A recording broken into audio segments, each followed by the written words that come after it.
শিয়াদের ৪১টা আলামত আছে।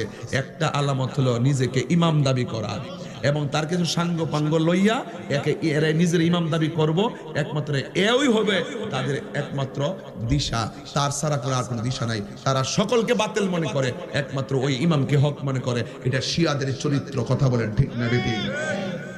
শিয়ারা মুতাবিয়াকে জায়েজ মনে করে, কি বিয়াকে? মুতাবিয়াকে জায়েজ মনে করে। এখন তথাকথিত শিয়ারা এইরকম নারী পুরুষের কোনো ভেদাভেদ নাই, রাজনীতির নামে ওপেন নারী পুরুষ হয়ে গেছে। কথা বলেন ঠিক না বেঠিক? এগুলো আস্তে আস্তে আমরা বলা শুরু করেছি। আমরা যখন বলবো তখন সব হুজুরের গুমর আস্তে আস্তে ফাঁস হইব।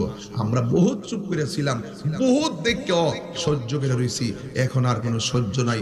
এখন দেখতেছি যে ওরা ইমান চুরি করার জন্য একটা বিনদেশীদের একটা এজেন্ডা বাস্তবায়ন করতে মাঠে নামছে। কথা কোন ঠিক না বেটি? এই জন্য যারা মৌলা আলীর পক্ষে